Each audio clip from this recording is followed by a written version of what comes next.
काठमाडौँको प्रहरीले यी 3 युवालाई टोले गुण्डाको रूपमा चिन्दछ। हाल प्रहरी खोरमा रहेका यिनीहरूलाई बेलैमा कडा दण्ड दिलाएर नठिङ्ग्रिआए नामुद गुण्डाको रूपमा हुर्किने निश्चित छ।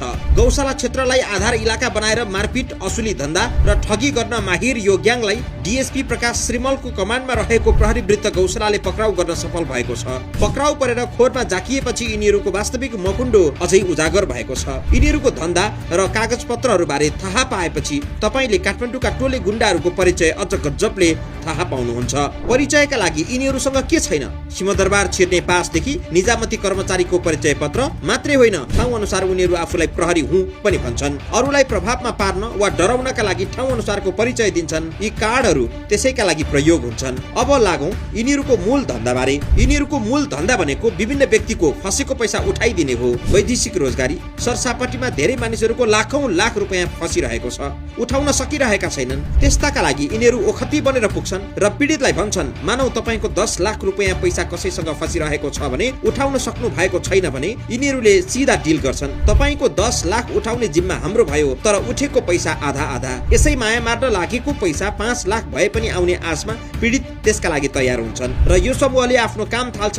छेउकुना पारेर पिटपाट पार्ने, हतियार देखाएर मार्ने धम्की दिने, चेक बनाउन लगाउने अनि 5-5 लाखको 2वटा चेक, एउटा चेक आज भोलि नै साटिने गरी अर्को 1-2 महिनाको मिति राखी तत्काल साटिने चेक उनीहरूको नाममा बनाइन्छ र पैसा लिइहाल्छन्। अर्को चेक पीडितवालालाई दिलाउँछन् र सम्पर्क विहीन हुन्छन्। केटाहरू फरार भएपछि पीडकलाई कुनै मतलब हुने भएन। बिचरा पीडित हेरै हो।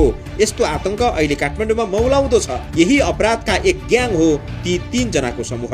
यिनीहरूको नाम धनकुटाका 33 वर्षीय योगेन्द्र पौडेल, धनुषाका 43 वर्षीय रविन कोइराला र दार्चुलाका 36 वर्षीय तोयाराज बडु हो। यिनीहरूलाई प्रहरीले अपहरण, फिरौती, असुली, डाका चोरीदेखि विभिन्न नाममा रकम उठाउने धन्दामा संलग्न रहेको आरोपमा पक्राउ गरेको हो। प्रहरी अनुसन्धान अनुसार गत जेठ 4 गते साँझ पिङ्गला स्थान स्थित हाम्रो डिजिटल स्टुडियो सञ्चालन गर्दै आएका 60 वर्षीय विष्णु न्यौपानेलाई यो समूहले जबरजस्ती नियन्त्रणमा लिएका थिए। स्टुडियोमै कुटपिट गर्दै उनीसँग रहेको 2 लाख रुपैयाँ लुटियो। त्यसपछि पनि गिरोहको मन भरिएन। उनीहरू न्यौपानेलाई सँगै लिएर बागमती करिडोरको नीलो पुल क्षेत्रमा पुगे र आफन्तसँग थप 50,000 रुपैयाँ माग्न थाले। रकम नदिए ज्यानै मारिदिन्छौँ भन्ने धम्की दिएपछि परिवार त्रसित बन्यो। अन्ततः उनीहरूले थप रकम समेत असुलेर फरार भएको प्रहरी अनुसन्धानमा खुलेको छ। यो मात्रै होइन, यसअघि वैशाख 8 गते एयरपोर्ट अगाडि अर्का व्यक्ति जय बहादुर घलान पनि यस्तै गिरोहको निशानामा परेका थिए। प्रहरी कर्मचारी भएको परिचय दिँदै मोटरसाइकलमा राखेर उनीहरू घलानलाई एउटा होटलमा लगे। त्यहाँ बन्दक बनाएर 2 लाख रुपैयाँ फिरौती असुलेपछि मात्रै छाडिएको खुलेको छ। लगातार यस्तो घटनाको सूचना आएपछि काठमाडौँ उपत्यका अपराध अनुसन्धान कार्यालय र प्रहरी वृत्त गौशालाले सीसीटीभी फुटेज, कल डिटेल र अन्य प्रविधिको प्रयोग गरेर गिरोहको खोजी थालेको